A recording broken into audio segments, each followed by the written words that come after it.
ज्ञानदानपरायणं विनायकं गुरुं वन्दे भवबन्धविमुक्तये ज्ञानप्रतापविलसत्वचनामृतं च अद्वैतभावपटुताहितबुद्धिरस्य ज्ञानेश्वरस्तु भगवान् अवतीर्णैव श्रीरंगनाथ गुरुराज नमोस्तु तुभ्यं।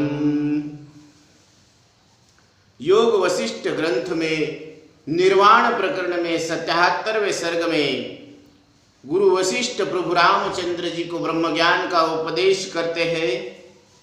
उस समय चुड़ाला आख्यान के प्रसंगानुसार ध्यान से सब कुछ जानकर राजा शिखिध्वज का आश्चर्यचकित होना और प्रशंसा पूर्वक चुड़ाला का आलिंगन करना तथा उसके साथ रात बिताना, प्रातःकाल संकल्प जनित सेना के साथ दोनों का नगर में आना और 10,000 वर्षों तक राज्य करके विदेह मुक्त होना।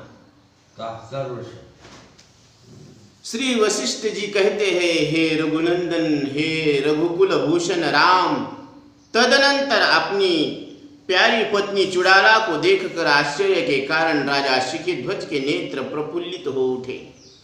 तब वे आश्चर्य युक्त वाणी से इस प्रकार बोले, हे सुंदरी, तुम अपने शरीर से, व्यवहार से, मंद मुस्कान से, अनुनय विनय से तथा पत्नी संबंधी विलास से ऐसा उपलक्षित हो रही हो मानो मेरी भार्या चुड़ाला की प्रतिमूर्ति हो। चुड़ाला ने कहा, हे प्रभु, हाँ, ऐसे ही समझिए, निस्संदेह मैं चुड़ाला ही हूँ। आज मैंने अपने पहले के स्वाभाविक शरीर से साक्षात आपको प्राप्त किया है। इस वन में मैंने जो कुंभ आदि के देह निर्माण द्वारा माया प्रपंच प्रकट किया था, वह तो केवल आपको प्रबुद्ध करने के लिए ही था, मानो ज्ञान प्रदान करने के लिए था। महाराज, जब आप मोहवश राज्य का परित्याग करके तपस्या के लिए वन में चले आए, तभी से मैं आपको ज्ञान संपन्न बनाने के लिए प्रयत्न कर रही थी। हे भूपते, इस कुंभवेश में मैंने ही आपको प्रबुद्ध यानी ज्ञान प्रदान किया है। मैंने माया द्वारा जो कुंभ मदनिका आदि के शरीर का निर्माण किया था, उसका एकमात्र प्रयोजन आपको प्रबुद्ध करना ही है। वास्तव में कुंभ आदि कुछ भी सत्य नहीं है। हे राजन, यदि मेरी बातों पर विश्वास न आता हो तो अब तो आप जानने योग्य परमात्मा को जान चुके हैं। अतः ध्यान लगाने से आप यह सारा दृश्य अविकल रूप से देख सकेंगे। इसीलिए हे तत्वज्ञ, अब शीघ्र ही ध्यान लगाकर देखिए। चुड़ाला के ऐसा कहने पर राजा आसन लगाकर बैठ गई और ध्यान द्वारा उन्होंने अपना सारा वृत्तांत अच्छी तरह से जान लिया। मुहूर्त मात्र के ध्यान से ही राजा ने राज्य के परित्याग से लेकर चुड़ाला के साक्षात्कार पर्यंत अपने विषय में जितनी घटनाएं घटी थी, उन सबको प्रत्यक्ष रूप से देख लिया। योग बल। तत्पश्चात समाधि भंग होने पर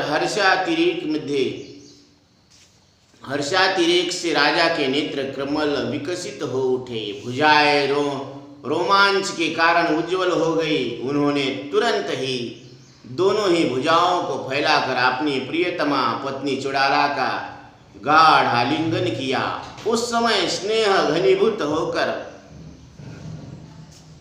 टपक रहा था। आंखों से प्रेमाश्रु झर रहे थे और प्रेम स्फुरित हो रहा था। तदनंतर शिखिध्वज ने कहा, हे प्रिय, तुम बाल चंद्रमा के सदृश सुंदरी हो, फिर भी तुमने अपने पति के लिए चिरकाल तक कितना दारुण कष्ट उठाया है।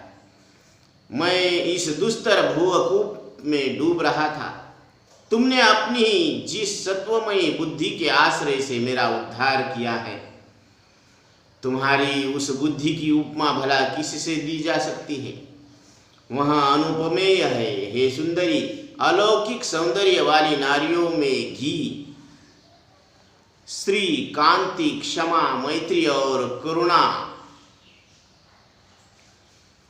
आदि उत्तम रूपवती मानी जाती है, परंतु तुम तो उन सभी में मुख्य प्रतीत हो रही हो। तुमने घोर प्रयत्न करके मुझे ज्ञान संपन्न बनाया है। इस उपकार के बदले में मैं ऐसा कौन सा कार्य करूं जिससे तुम्हारा मन प्रसन्न हो।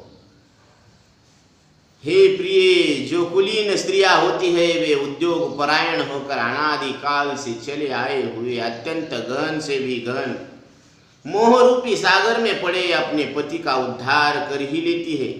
यहाँ तक कि कुलांगनाएं अपने पति के लिए सखा, भ्राता, सुहृद, भृत्य, शिक्षक, मित्र, धन, सुख, शास्त्र, घर, दास आदि सब कुछ बन जाती है। अतः जिनमें इहलोक तथा परलोक दोनों का संपूर्ण सुख प्रतिष्ठित है, उन कुलांगनाओं का भी सभी प्रयत्नों द्वारा सर्वदा सम्यक रूप से आदर सत्कार करना चाहिए। रूप, सौजन्य और उत्तमोत्तम गुण रूपी रत्नों से विभूषित प्रिय, तुम पतिव्रता सती हो। तुम्हारी सारी इच्छाएं शांत हो गई और तुम संसार सागर से पार हो चुकी हो। ऐसी दशा से तुम्हारे इस उपकार का प्रतिशोध मैं कैसे कर सकूंगा। तब चुड़ाला बोली, हे पतिदेव, बारंबार शुष्क क्रिया जाल में फंसकर आज जब आपका आत्मा व्याकुल हो जाता था, तब उसे देखकर मैं आपके लिए अत्यंत चिंतातुर हो जाती थी। इसीलिए आपकी आत्मा को ज्ञान संपन्न बनाकर मैंने अपना ही तो स्वार्थ सिद्ध किया है, अपनी चिंता का तो नाश किया है। इसमें आपका क्या क्या उपकार किया है। आप तो व्यर्थ ही इस बात को लेकर मेरी प्रशंसा कर रहे हैं। शिखित ध्वज ने कहा, वरारोहे, ठीक है, तुम जिस प्रकार के शुभ स्वार्थ का संपादन कर रही थी, वैसा ही स्वार्थ मुझे कुलांगनाएं सिद्ध करें। चुड़ाला बोली, हे देव, यह करूं यह न करूं, इसे प्राप्त करूं, इस प्रकार की बुद्धि की अपक्व दशा जनित कोमलता रूप जो स्थिति थी, उसका आप क्या अपने अंदर उपहास करते हैं। क्योंकि जैसे आकाश में पर्वत नहीं दिख पड़ते, उसी प्रकार आप में वे पहले के तुच्छ तृष्णाओं का समूह तथा कुत्सित संकल्प रूपी कल्पनाएं अब दृष्टिगोचर नहीं हो रही है। हे प्रियतम, अब आपका कैसा स्वरूप बन गया है, किस वस्तु में आपकी निष्ठा है और आप क्या चाहते हैं। हे विभो, आप अपनी पिछली शारीरिक चेष्टाओं को कैसा देखते हैं। शिखित ध्वज ने कहा, हे प्रिय, जिसके अंदर तुम हो उसी के अंदर मैं उपस्थित हूँ। मैं इच्छा और स्पृहा से तथा एक देशता से रहित हो गया है। आकाश के समान मैं निर्मल हूँ, मैं शांत हूँ एवं वास्तविक परमार्थ स्वरूप परमात्मा हूँ। भ्रमर रोचने, मैं समस्त वस्तुओं की निष्ठा से मुक्त एकमात्र चिन्मय परमात्मा स्वरूप हूँ। हे पतिव्रते, जो तत्वस्तु सच्चिदानंद घन ब्रह्म है वही मैं हूँ। इसके अतिरिक्त मैं और कुछ नहीं कर सकता, इसके अतिरिक्त मैं कुछ कह नहीं सकता। तरंग सदृश चंचल कटाक्ष वाली प्रिय, तुम मेरी गुरु हो, अतः मैं तुम्हें नमस्कार करता हूँ। तुम्हारी ही कृपा से मैं इस भवसागर से पार हो गया हूँ। अब मैं शांत अपने ब्रह्म स्वरूप में स्थित कोमल, प्रयत्नशील, आसक्ति और एक देशता से रहित, सर्वव्यापक और वास्तव में सबसे अति निर्मल आकाश की तरह स्थित हूँ। चुड़ाला बोली, हे प्राणनाथ, आप तो महान सत्व संपन्न तथा मेरे हृदय वल्लभ है। आपकी बुद्धि आगाध है। हे प्रभु, बतलाइए, ऐसी दशा में अब आप क्या चाहते हैं। शिखित ध्वज ने कहा, कृशांगी, चित्त के इच्छा और आसक्ति से रहित हो जाने के कारण मैं प्रारब्धानुसार न्यायतः प्राप्त वस्तु की न तो प्रशंसा करता हूँ और न निंदा ही करता हूँ। अतः अब तुम्हारी जैसी इच्छा हो वैसा ही करो। चुड़ाला बोली, जीवन मुक्त है स्वरूप महाबाहो, यदि ऐसी बात है तो अब आप मेरा मत सुनिए और उसे सुनकर तदनुकूल आचरण कीजिए। महाराज, सर्वत्र अद्वैत का बोध होने से हम लोगों को अज्ञान का विनाश हो गया है। अतः आप हम लोग सारी इच्छाओं से मुक्त होकर आकाश की तरह निर्मल रूप में स्थित है। हे प्रभु, इस समय राज्य शासन द्वारा क्रमशः अपनी अवशिष्ट आयु बिताकर कुछ काल के बाद हम लोग विदेह मुक्त हो जाएंगे। इसलिए हे नाथ, अब आप अपने नगर में लौट चलिए और राज सिंहासन पर बैठकर राजपाट संभालिए। रमाणियों की भूषण स्वरूपा मैं आपकी पटरानी होकर रहूंगी।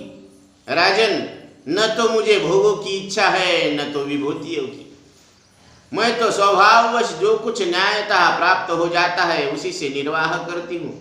यह स्वर्ग राज्य अथवा क्रिया कोई भी मेरे लिए सुखदायक नहीं है। मैं तो अपने स्वरूप में स्थित होकर तदनुकूल व्यापार से युक्त हो अपनी वास्तविक स्थिति के अनुसार बिना किसी क्षोभ के स्थित रहती हूँ। यह सुख है और यह दुख है, इस द्वंद्व को नष्ट करके साथ साथ मैं शांत परम पद में सुख रूप पूर्व स्थित हूँ। शिखिध्वज ने कहा, विशाल नेत्र वाली प्रिय, तुमने अपनी निर्विकार बुद्धि से जो कुछ कहा है वह ठीक ही है। अपने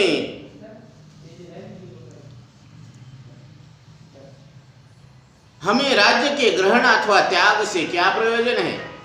हम लोग सांसारिक सुख दुख की चिंता और मत्सर से रहित, मत्सर शून्य और ब्रह्म स्वरूप से स्थित हुए यथा प्राप्त स्थिति के अनुसार निवास करेंगे। इस प्रकार वहां उन दोनों निर्दोष एवं प्रेमी पति पत्नी के बहुत देर तक परस्पर वार्तालाप करते हुए सायंकाल हो गया। तब उन दोनों ने उठकर अपना दैनिक कार्य संपन्न किया। वे दोनों जीवन मुक्त तो थे ही, अतः स्वर्ग की सिद्धि का अनादर करके सर्वथा समचित्त हो वे दोनों एक ही शैया पर बैठ गए। उनकी वह रात्रि तरह तरह की प्रेम भरी चेष्टाओं की पूर्ति में भी बीत गई।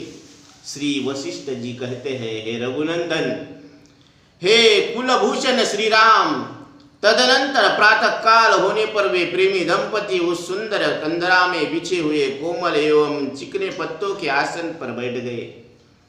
उस समय चुड़ाला ने कहा, हे प्रभु, आपका यह शांत तेजस स्वरूप केवल मुनियों के योग्य है, अतः इसका परित्याग करके अब आपको इंद्रादि अष्ट लोकपालों के समान तेजस्वी रूप धारण करना चाहिए।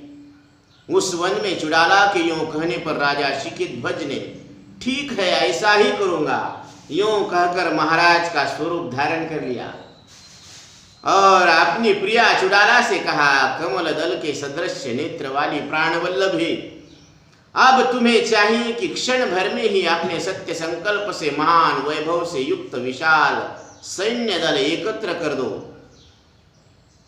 अपने पति की यह बात सुनकर सुंदरी चुड़ाला ने जो ही सेना का संकल्प किया, त्यों ही उन दोनों ने देखा कि एक विशाल सेना सामने प्रत्यक्ष खड़ी है, जिसने उस कानन को ठसाठस भर दिया है। वह हाथी घोड़ों से भरी पूरी है तथा पताकाओं से आकाश को पूर्ण सा कर रही है, जिसकी तुरही आदि के शब्द पर्वतों की गुफाओं तथा गहन कोटरों को प्रतिध्वनित कर रहे हैं। तब उस सेना में, जिसके चारों ओर राजा लोग मंडलाकार में खड़े थे तथा हष्ट पुष्ट सामंत जिसकी रक्षा कर रहे थे, और ऐसे एक मदस्त्रावी गजराज की पीठ पर वे राजदंपति सवार हुए। तत्पश्चात अपनी प्रियतमा महारानी सहित महाबली राजा शिखिध्वज ने पैदल सैनिकों को तथा रथों से खचाखच भरी हुई उस विशाल सेना के साथ उन रथों से वन से प्रस्थान किया। उस महेंद्र पर्वत से चलकर राजा शिखिध्वज मार्ग में काननों सहित पर्वत, देश, नदी और ग्रामों को देखते हुए अपना सारा वृत्तांत एवं तदनंतर्गत घटना स्थल अपनी प्रिया चुड़ाला को दिखाते हुए थोड़े ही समय के बाद अपनी पुरी में जा पहुंचे, जो स्वर्ग के समान शोभायमान हो रही थी। वहां पहुंचने पर जय जयकार के तुमुल नाद से जब राजा के सम्मानित सामंतों को पता चला कि महाराज पधार रहे हैं, तब वे उनके स्वागत के लिए सेना लेकर नगर से बाहर निकले। उस समय तुरही के तुमुल नाद से निनादित हुई दोनों सेनाएं एक मेक हो गई। तत्पश्चात राजा शिखिध्वज ने उन दोनों को सेनाओं के साथ नगर में प्रवेश हुआ। उस समय नगर की नारियां राजा के ऊपर अंजलि भर भर कर लाजा और पुष्पों की वर्षा कर रही है। राजा शिखिध्वज व्यापारियों के मार्ग को, जो उत्तरोत्तर परम रमणीय था, देखते हुए राजमहल में प्रविष्ट हुए। वह महल ध्वजा पताकों से खूब सजाया गया था और राजा के भोग्य सारी मांगलिक वस्तुओं से संपन्न था। वहां राजा ने नमस्कार करते हुए प्रजा वर्ग का भली भांति सम्मान किया। इस प्रकार 7 दिनों तक नगर में बड़े बड़े धूमधाम के साथ उत्सव मनाकर राजा अपने अंतःपुर में निवास करते हुए अपने राज्य का पालन करने लगे। हे श्री राम, इस प्रकार भूतल पर चुड़ाला के साथ 10,000 वर्षों तक राज्य करते हुए पश्चात राजा का देहावसान हो गया। वे बुद्धिमान नरेश इस शरीर को त्याग कर परम पद स्वरूप निर्वाण को प्राप्त हो गए। हे श्री राम, राजा शिखिध्वज के भय और विषाद नष्ट हो गए थे। मान और मात्सर्य से वे रहित हो गए थे और तथा वे न्याययुक्त प्राप्त शास्त्रोक्त स्वाभाविक कर्मों का संपादन करने वाले थे। भोगों में उनकी वैराग्य बुद्धि हो गई थी और वे सब में समरूप ब्रह्म दृष्टि से युक्त हो गए थे। इस प्रकार उपयुक्त बोध के द्वारा उन्होंने मृत्यु को, जन्म मरण को जीत कर 10,000 वर्षों तक एक छत्र राज्य किया था। इस प्रकार गुरु वशिष्ठ के मुख से प्रभु रामचंद्र को सुनाई गई चुड़ाला आख्यान की यहाँ पर समाप्ति होती है। यहाँ यह कथा पूर्ण होती है। अब इसके उपरांत प्रभु रामचंद्र को गुरु वशिष्ठ क्या उपदेश करते हैं, वह कथा हम संक्षिप्त में कल की सेवा में लेंगे। पुंडलिका वरदे हरिविठ्ठल श्री ज्ञान